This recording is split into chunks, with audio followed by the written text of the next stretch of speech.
प्यारे बच्चों, कैसे हैं आप सभी। आई होप आप लोग बहुत अच्छे होंगे और आप लोगों की पढ़ाई भी बहुत अच्छे तरीके से चल रही होगी।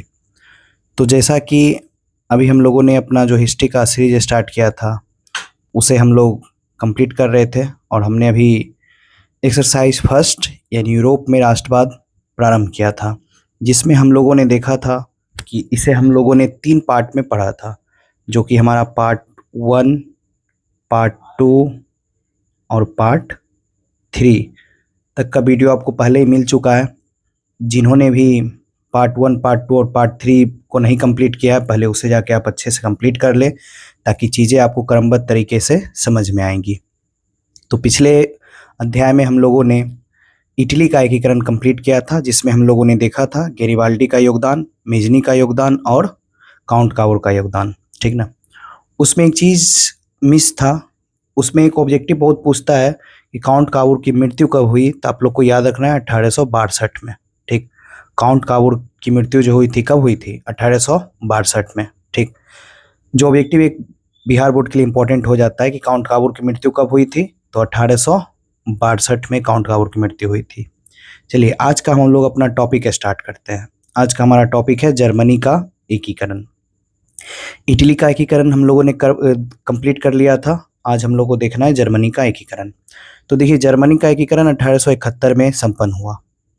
कराए जर्मनी का एकीकरण 19वीं शताब्दी का एक महत्वपूर्ण ऐतिहासिक घटना थी। यानी जर्मनी का जो एकीकरण हुआ वो 19वीं शताब्दी की एक सबसे महत्वपूर्ण ऐतिहासिक घटना थी जो इतिहास में घटी थी। 1871 से पहले जर्मनी लगभग 39 छोटे छोटे राज्यों में विभाजित था। आप लोगों ने पहले भी देखा था कि इटली भी छोटे छोटे राज्यों में विभाजित था। उन सबको एक साथ करना ही क्या था, एकीकरण। उसी तरह जर्मनी भी एकीकरण से पहले कितने छोटे छोटे राज्यों में विभाजित था, तो 39 यानी 39। इन राज्यों को एक शक्तिशाली राष्ट्र के रूप में संगठित करने का श्रेय मुख्य रूप से ओटो फॉन बिस्मार्क, जिसे हम लोग बिस्मार्क बोलते हैं, उनका पूरा नाम है ओटो फॉन बिस्मार्क, को दिया जाता है। यानी जर्मनी के एकीकरण में अहम भूमिका निभाने वाले कौन थे, बिस्मार्क। आप लोग को याद रखना है। इन्होंने ही रक्त और लौह की नीति का अवलंबन किया था। यानी रक्त और लौह की नीति को अपनाकर ही इन्होंने क्या किया था, जर्मनी का एकीकरण कंप्लीट किया था। तो जर्मनी के एकीकरण में सबसे महत्वपूर्ण योगदान जो रहा है वो बिस्मार्क का रहा है। ठीक, तो आपको यहाँ तक क्लियर हुआ कि जर्मनी का एकीकरण 19वीं शताब्दी की एक महत्वपूर्ण ऐतिहासिक घटना थी और 1871 से पहले जर्मनी टोटल 39 छोटे छोटे राज्यों में विभाजित था। इन सभी राज्यों को एक साथ संगठित करके एक बड़ा राष्ट्र बनाना ही क्या था, जर्मनी का एकीकरण था। और इसका सबसे महत्वपूर्ण श्रेय जो जाता है वो किसे जाता है, बिस्मार्क को। तो बिस्मार्क एक तरह से मानिए कि जर्मनी के एकीकरण में महत्वपूर्ण, एक तरह से मानना क्या है कि मतलब उन्होंने ही किया ही था। ठीक ना।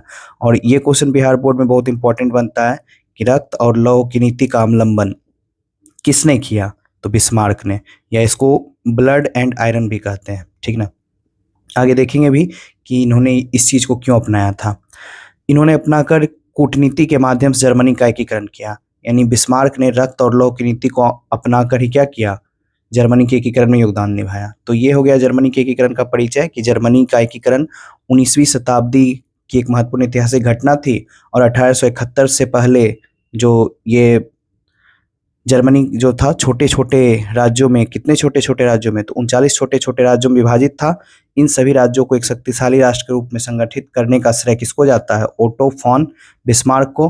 और इन्होंने क्या किया था, रक्त और लौह की नीति का अवलंबन किया था और इसके द्वारा ही जर्मनी के एकीकरण में इन्होंने योगदान दिया था। तो आइए देखते हैं। अब है जर्मनी के एकीकरण के कारण। क्या कारण थे जर्मनी के एकीकरण के, क्या कारण रहे होंगे, क्या कारण था कि जर्मनी का एकीकरण हुआ।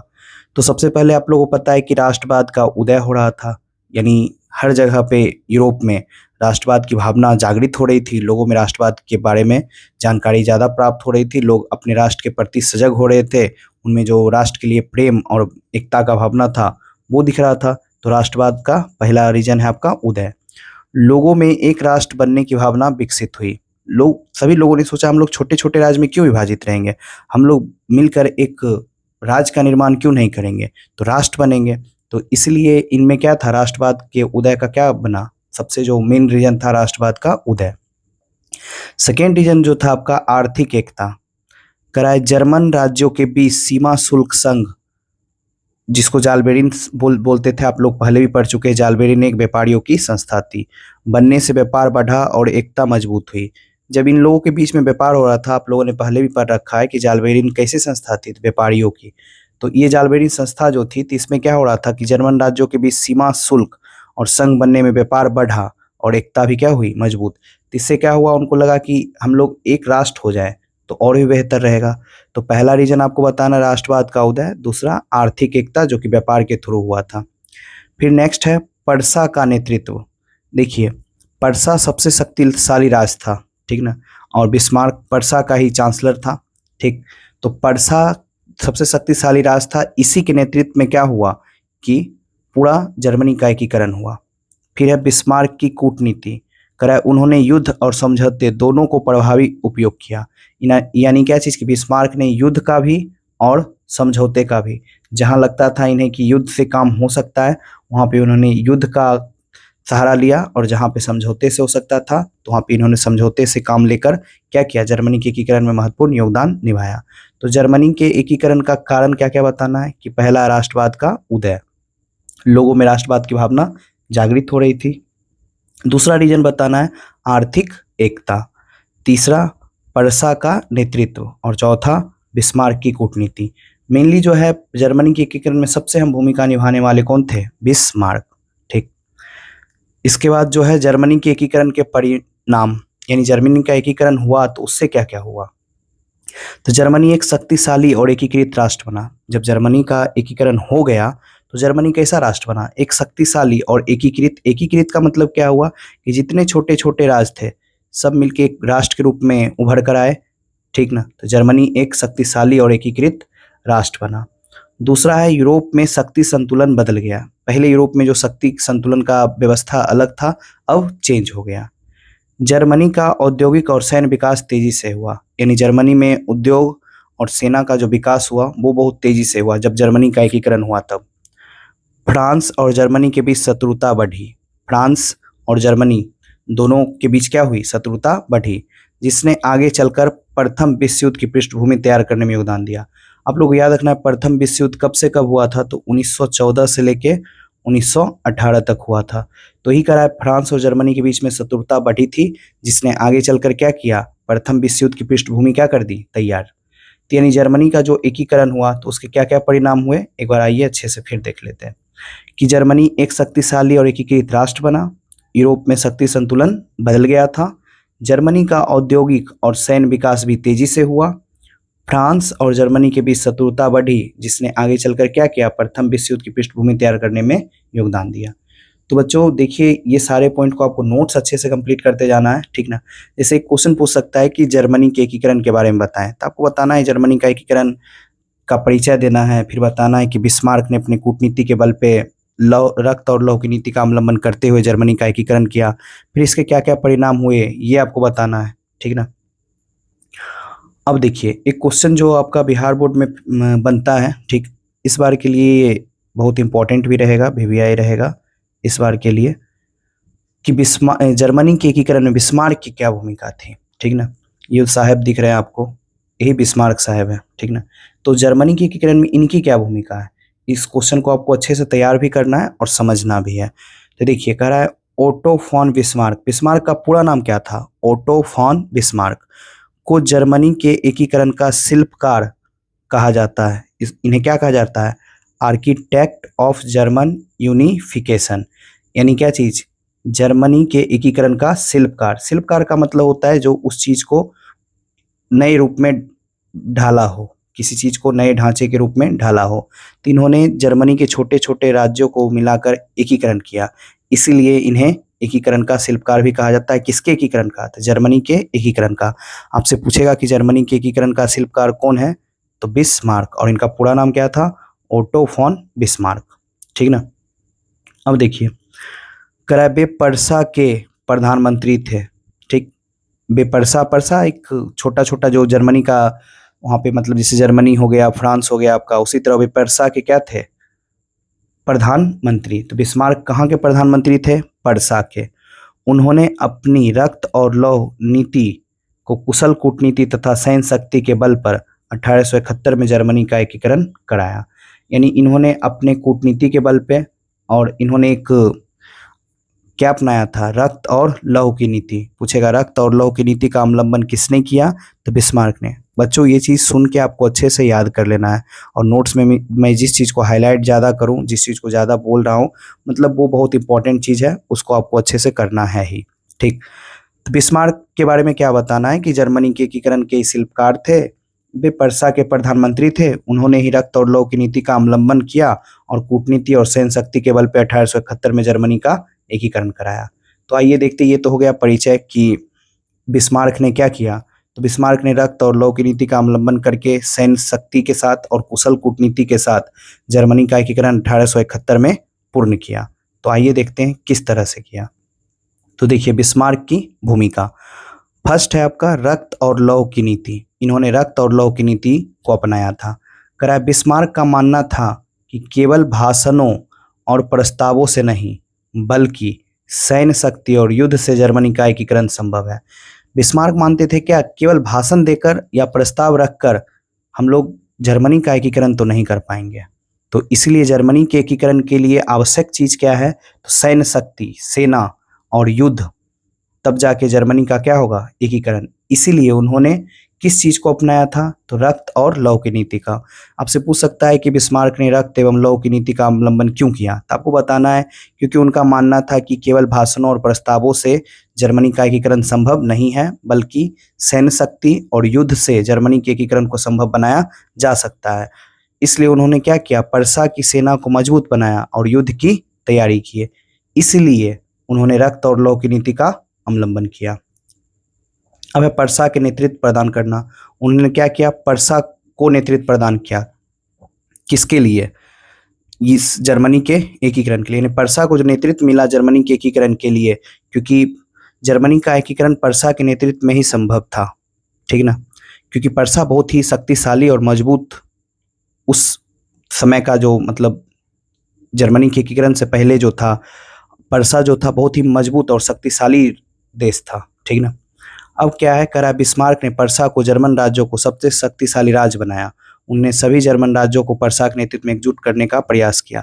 इन्होंने क्या किया, पर्सा को बहुत ही मजबूत बनाया, और उससे क्या हुआ कि जितने भी जर्मन राज्य थे, जर्मन राज्यों को पर्सा के नेतृत्व में क्या किया, एकजुट करने का प्रयास की। पर्सा के नेतृत्व में क्या हो कि सभी जर्मन राज्य जो 39 छोटे छोटे राज्यों में थे, वे सभी एक साथ हो जाए। ठीक ना, इसके बाद जाके तीसरा क्या है कि 3 युद्धों के माध्यम से एकीकरण हुआ। ठीक ना, तो ये जो एकीकरण आपका हुआ वो 3 युद्ध के माध्यम से हुआ। पहला युद्ध है आपका 1864 में हुआ, जो कि डेनमार्क और पर्सा युद्ध में विजय प्राप्त कर सेल्सबिग, ठीक ना, सेल्सबिग और होल्स्टीन पर अधिकार किया। डेनमार्क पर्सा युद्ध में जो है विजय प्राप्त किया और सेल्सबिग और होल्स्टीन पर अधिकार प्राप्त किया। डेनमार्क और पर्सा में जब युद्ध हुआ तो पर्सा विजयी हुआ और इसने क्या किया, सेल्सबिग और होल्स्टीन पर अधिकार कर लिया। ठीक, तो बिस्मार्क ने जर्मनी के एकीकरण के लिए कितने युद्ध, मतलब जो जर्मनी के एकीकरण हुए उससे संबंधित कितने युद्ध हुए, तो आपको बताना है 3 युद्ध हुए। ठीक ना, पहला क्या था आपका, डेनमार्क और पर्सा के बीच युद्ध हुआ, जिसमें पर्सा विजयी हुआ था और सेल्सबिग और होल्स्टीन पर अधिकार कर लिया।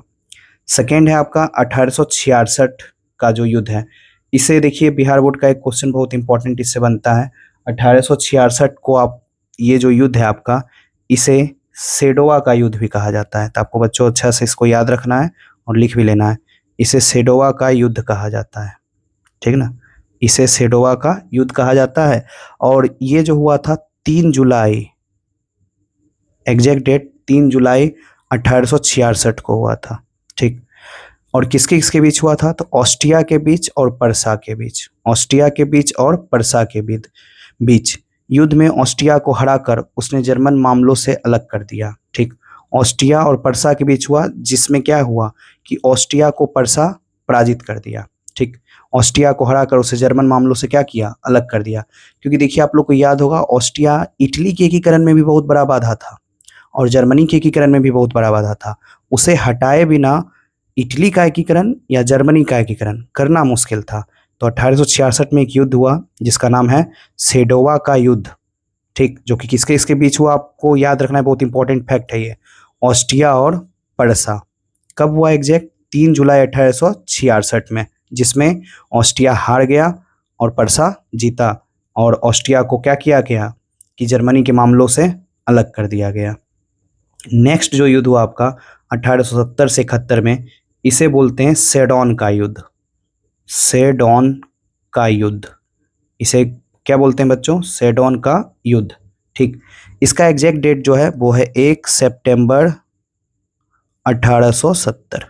तो आपसे पूछा जाएगा कि सेडोन का युद्ध कब हुआ, तो 1 सितंबर 1870। इसमें क्या हुआ? फ्रांको मतलब फ्रांस, पर्शियन का मतलब पर्सा, युद्ध में फ्रांस को पराजित किया। देखिए, डेनमार्क और पर्सा का युद्ध कब हुआ? 1864 में, जिसमें पर्सा विजयी हुआ। फिर 1866 में क्या हुआ? सेडोवा का युद्ध, जिसमें ऑस्ट्रिया और पर्सा के बीच युद्ध हुआ, पर्सा विजयी हुआ। फिर 1870 से 71 में क्या हुआ? फ्रांस और पर्सा के बीच युद्ध हुआ, जिस युद्ध को हम लोग सेडोन के युद्ध के नाम से जानते हैं। एग्जैक्ट कब हुआ?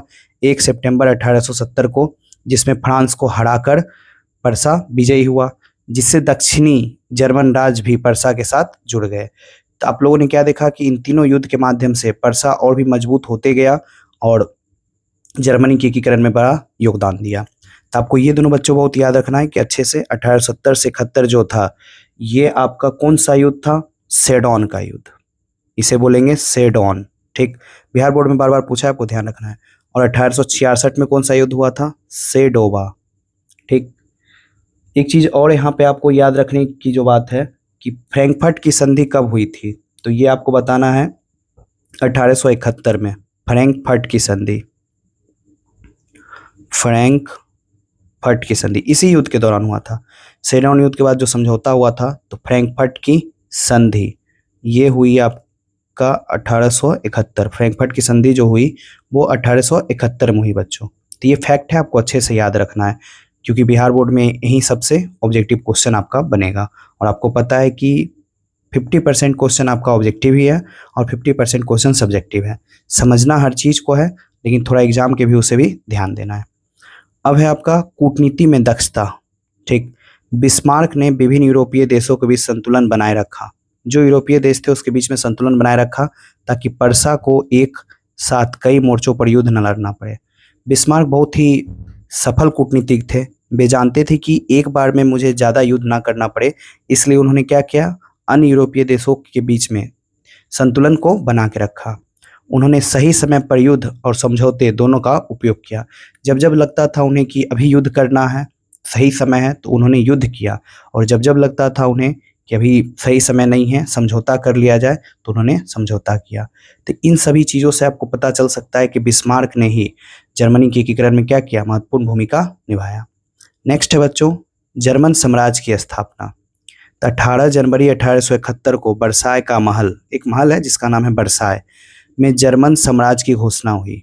यानी जर्मन के बारे में जर्मनी का एकीकरण कंप्लीट हुआ। तो आपको याद रखना है जर्मनी का एकीकरण कंप्लीट कब हुआ? 18 जनवरी 1871। किस महल में? बर्साय के महल में।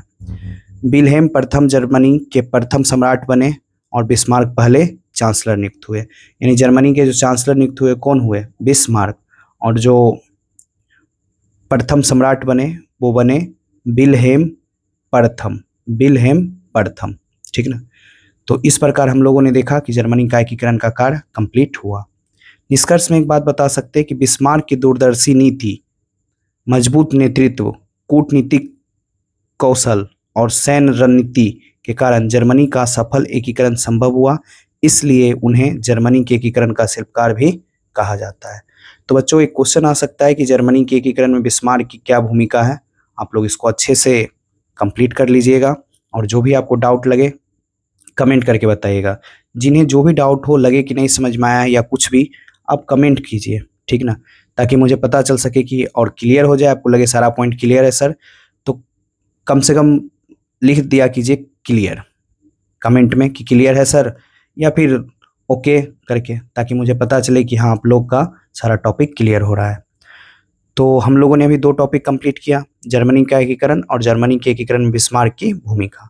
हमारा लास्ट टॉपिक है इस चैप्टर का यूनानी स्वतंत्रता संग्राम का विवरण। यूनानी स्वतंत्रता संग्राम, ठीक ना, ये भी एक बिहार बोर्ड का क्वेश्चन इंपॉर्टेंट बन जाता है। यूनानी स्वतंत्रता संग्राम के बारे में बताएं। तो देखिए यूनानी स्वतंत्रता आंदोलन 1821 से 1829 तक चला। यानी यूनानी स्वतंत्रता संग्राम जो चला, ठीक, आंदोलन, वो कब से कब तक चला? 1821 से 1829 तक। इसका उद्देश्य यूनान, जिसे ग्रीस भी बोलते हैं, को लगभग 400 वर्षों से चले आ रहे ओटोमन साम्राज्य के शासन से मुक्त करना था। यानी यूनान पे 400 वर्षों से ओटोमन साम्राज्य का शासन था, ठीक ना। ओटोमन साम्राज्य का क्या था? शासन। यह आंदोलन यूरोप में राष्ट्रवाद के उदय का एक महत्वपूर्ण उदाहरण माना जा सकता है। यूरोप में जो राष्ट्रवाद हुआ उससे सभी देश प्रभावित हुए। हर देश, आप लोगों ने देखा, इटली, जर्मनी, यूनान, फ्रांस, हर जगह प्रभावित हो रहा था सारा, ठीक ना। तो ही करा यूनानी स्वतंत्रता आंदोलन जो है 1821 से लेकर 1829 तक चला। इसका मेनली उद्देश्य क्या था कि ओटोमन साम्राज्य जो है ना, 400 वर्षों से इन पे शासन कर रहा था, उसको खत्म करना था, उनके शासन को खत्म करना था। यह आंदोलन यूरोप में राष्ट्रवाद के उदय का एक महत्वपूर्ण क्या माना जा सकता है? उदाहरण। आपके मन में सवाल आएगा कि 400 वर्षों से कोई शासन कर रहा है तो उसको खत्म क्यों करना था? क्योंकि वो एक तरफा शासन हो रहा था और वे निरंकुश होकर शासन कर रहे थे, इससे जनता परेशान थी, ठीक ना। तो आइए देखते हैं इसके बारे में। देखिए कारण क्या क्या है। पहला है यूनानियों में राष्ट्रवाद की भावना का विकास। आप लोगों को पता है हर युद्ध का एक कारण अभी बन रहा था, मेनली राष्ट्रवाद की भावना का विकास। तो इनमें भी राष्ट्रवाद की भावना का विकास आया। ओटोमन शासन के अत्याचारों से असंतोष। ओटोमन शासन जो इन पे कर रहा था, ठीक ना, तो इससे क्या था कि इन पर बहुत ज़्यादा अत्याचार हो रहे थे, तो ये लोग असंतुष्ट थे। अब नॉर्मल सा बात है, कोई 400 वर्ष से आप पे शासन कर रहा है, उस पर भी आप पे अत्याचार हो रहा है, तो आप तो उस चीज़ से असंतुष्ट हो ही जाइएगा। तो ये लोग भी असंतुष्ट थे इन चीज़ों से। यूरोप के बुद्धिजीवियों और देशों के यूनान के प्रति समर्थन। यूरोप में जितने भी बुद्धिजीवी थे और देशों का यूनान के प्रति क्या था? समर्थन। और यूरोप के जो भी अन्य देश थे उन्होंने भी क्या किया? यूनान को समर्थन दिया, ठीक। एक चीज़ आप याद रखिएगा कि पूछ सकता है कि किस देश का ज्ञान विज्ञान अन्य देशों के लिए प्रेरणा स्रोत बना है? तो यूनान का। यह ऑब्जेक्टिव बहुत इंपॉर्टेंट है, ध्यान रखना है। किस देश का ज्ञान विज्ञान अन्य देशों के लिए प्रेरणा का स्रोत बना है? तो यूनान का, ठीक ना। अब देखिए बच्चों, प्राचीन यूनानी सभ्यता और संस्कृति को पुनर्जीवित करने की इच्छा। मतलब जो प्राचीन यूनानी और सभ्यता और संस्कृति थी उसे फिर से जीवित करके उस चीज़ को लाया जा सके। इन सभी कारणों से क्या हुआ कि आंदोलन हुए। किस चीज़ के लिए? यूनान खुद को स्वतंत्र कराना चाह रहे थे। किससे स्वतंत्र कराना चाह रहे थे? ओटोमन साम्राज्य से। क्यों कराना चाह रहे थे? क्योंकि उनमें राष्ट्रवाद की भावना जागृत हो रही थी।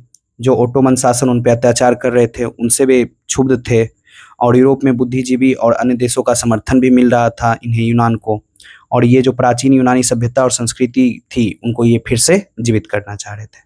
तो आइए देखते हैं कि कौन कौन सी घटनाएं हुई, प्रमुख घटनाएं कौन कौन सी रही। तो करा 1821 में यूनानी स्वतंत्रता संग्राम प्रारंभ हो गया। यानी यूनानी स्वतंत्रता संग्राम जो प्रारंभ हुई वो 1821 में हुई। ब्रिटेन, फ्रांस और रूस ने यूनान का क्या किया? समर्थन किया। आपसे पूछा जा सकता है कि किस किस देशों ने यूनान को समर्थन दिया? ब्रिटेन, फ्रांस और रूस ने। 1827 में नवारिनो का युद्ध में ओटोमन नौसेना पर निर्णायक विजय मिली, ठीक। याद रखिएगा कि नवारिनो का युद्ध जो हुआ कब हुआ? 1827 में। इसमें ओटोमन नौसेना पर क्या हुआ? विजय मिली, ठीक। फिर 1829 में यूनान को स्वतंत्रता प्राप्त हुई। सबसे पहले तो यूनान 1827 में ओटोमन नौसेना को हराकर आगे बढ़ा। फिर 1829 में पूर्ण रूप से यूनान स्वतंत्र हुआ और बाद में उसे एक स्वतंत्र राष्ट्र के रूप में मान्यता मिली। तो यूनान कब स्वतंत्र राष्ट्र के रूप में उभरा? तो 1829 में। अब देखिए इस युद्ध के बाद परिणाम क्या हुए। तो यूनान ओटोमन साम्राज्य से स्वतंत्र हो गया। जो यूनान था, ओटोमन साम्राज्य जो उस पर 400 वर्षों से शासन कर रहा था, उससे वो क्या हुआ? स्वतंत्र हो गया। यूरोप में राष्ट्रवाद को नई प्रेरणा मिली, और यूरोप में जो राष्ट्रवाद थी उस पे क्या मिली? एक नई प्रेरणा मिली।